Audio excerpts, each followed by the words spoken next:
A ver, seamos sinceros. Para cualquiera que estudie un poco el comportamiento humano, salta a la vista que mantener relaciones interpersonales sanas no es exactamente un paseo por el parque. Hoy vamos a hacer una inmersión profunda en este análisis especial titulado «Esto lo destruye». Vamos a desmenuzar las 4 dinámicas principales que, literal y silenciosamente, acaban dinamitando nuestros vínculos humanos y nuestras relaciones de pareja. Y lo que hace que este tema sea una pasada es la lupa con la que lo vamos a mirar. Vamos a comparar objetivamente dos mundos que a priori parecen no tener nada que ver: la ciencia conductual moderna, con sus datos clínicos más recientes, y la sabiduría de los textos bíblicos milenarios. Como veremos, resulta alucinante cómo ambos enfoques identifican exactamente los mismos patrones destructivos. El plan para este análisis es muy directo. Arrancamos con una advertencia e introducción. Luego pasaremos por el peligro 1, crítica y culpa. El peligro 2, evitación emocional. El peligro 3, respuestas destructivas. Y el peligro 4, falta de sintonía. Para cerrar, haremos una síntesis y conclusión de todo lo expuesto. Vamos allá con la sección 1. Advertencia e introducción. Un límite verdaderamente crítico. Antes de meternos de lleno, quiero dejar un límite clarísimo. El contenido de esta presentación es material estrictamente informativo, ¿vale? No es un consejo médico.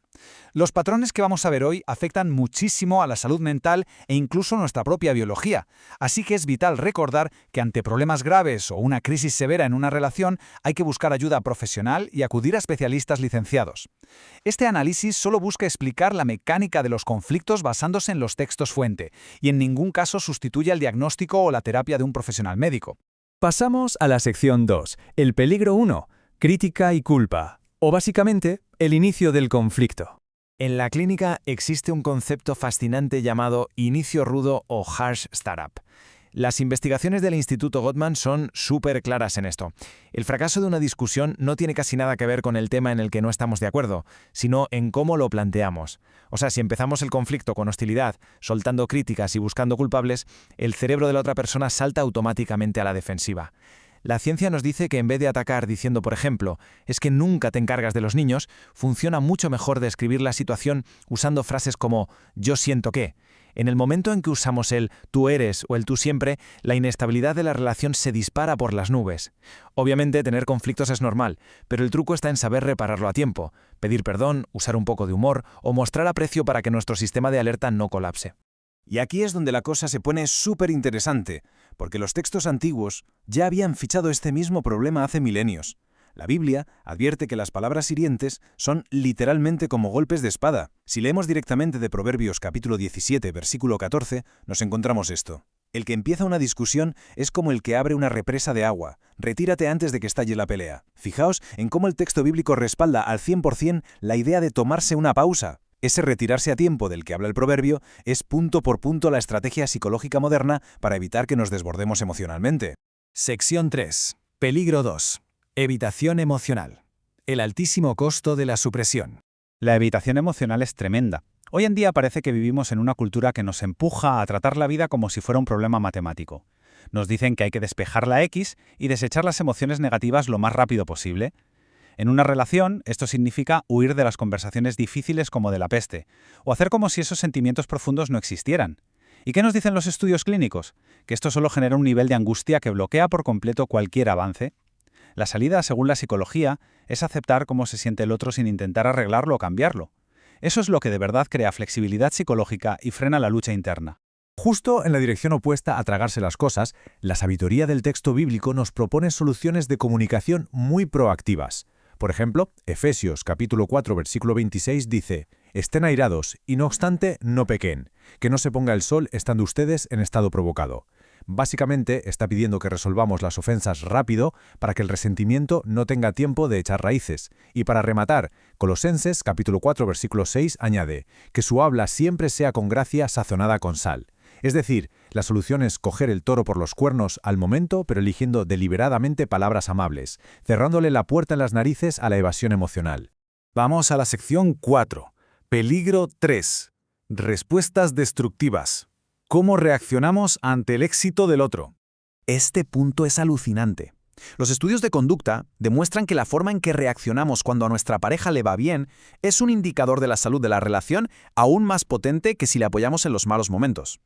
Para explicar esto, los investigadores Gable y Seligman crearon el concepto de capitalización. Y no es otra cosa que medir cómo reaccionamos cuando alguien nos cuenta una buena noticia. Es literalmente una de las pruebas del algodón más precisas para medir la confianza y la validación en una relación.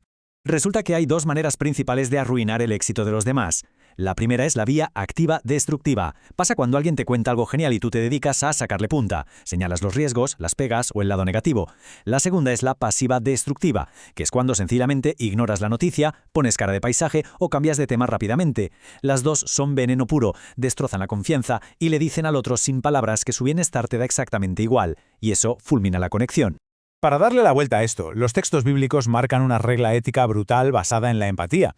En Romanos capítulo 12, versículo 15, tenemos este mandato: regocíjense con los que se regocijan, lloren con los que lloran. Es un principio que nos pide alegrarnos de verdad, de corazón, por lo bueno que le pasa al otro. Exige una conexión emocional súper genuina. Y es sin duda la mejor defensa contra la envidia o los celos competitivos, porque nos anima a celebrar los éxitos juntos en lugar de menospreciarlos. Llegamos a la sección 5. Peligro 4. Falta de sintonía. El ciclo de desconexión. Aquí tocamos hueso. Hablamos de la necesidad más básica de cualquier persona: sentirse emocionalmente seguro y accesible para la persona que tiene al lado. Desde la terapia enfocada en las emociones, las relaciones se rompen por lo que llaman lesiones de apego. Son heridas muy profundas que nacen cuando nos sentimos abandonados, rechazados o simplemente ignorados afectivamente. Si alguien siente que no está a salvo o que su pareja es un muro de hielo, entramos en una espiral de desconexión dificilísima de parar.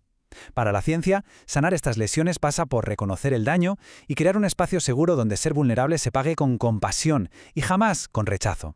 Y fijaos cómo esto encaja a la perfección con la idea teológica de crear un refugio seguro. Mateo capítulo 19, versículos 5 y 6 habla de un vínculo que debe ser súper estable. Por este motivo el hombre dejará a su padre y a su madre y se unirá a su esposa, y los dos serán una sola carne, de modo que ya no son dos, sino una sola carne. Por lo tanto, lo que Dios ha unido bajo un yugo no lo separe ningún hombre. La teología pone el peso aquí en la fuerza inquebrantable de la unión.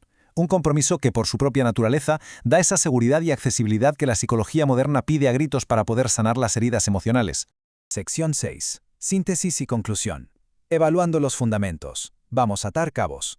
Es revelador ver cómo estos dos sistemas tienen exactamente el mismo diagnóstico. Tanto la ciencia como la teología coinciden en que el orgullo escondido tras las críticas, la falta de empatía y no saber pedir perdón son el cóctel que destruye los vínculos. Las soluciones prácticas también cuadran. Hablar con tacto y buscar la conexión emocional son ecos de consejos de hace miles de años. Pero ojo, porque hay una diferencia clave en sus cimientos. La psicología de hoy se apoya sobre todo en los recursos emocionales que tenemos dentro y en aceptar el presente para encontrar el equilibrio. La teología bíblica, en cambio, propone rendir cuentas a un nivel superior y ofrece un modelo que se basa en el perdón divino, dándonos una motivación moral que va bastante más allá de la pura biología o de saber gestionar nuestras emociones. Al final del día, la idea clave con la que nos tenemos que quedar es esta. Da igual el marco teórico que prefieras. Construir una relación a prueba de balas es un arte.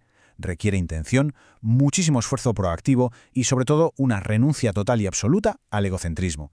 Para que un vínculo florezca, hay que tragarse el orgullo de forma consciente y activa. Y con esto cerramos nuestro análisis de hoy. Para todos los que queráis ir un paso más allá y buscar consejos súper prácticos para la familia y las relaciones, os recomiendo muchísimo visitar la web jocarodablo.org. De hecho, allí podéis descargaros gratis un PDF que está genial, titulado 12 claves para una familia feliz, que amplía todo lo que hemos tocado hoy. Os dejo el enlace directo en la descripción del análisis. Y bueno, si tantos milenios de textos antiguos como décadas de ciencia moderna nos están diciendo exactamente lo mismo, ¿qué pequeño paso vamos a dar hoy nosotros para reconstruir, en lugar de destruir, las relaciones que más nos importan?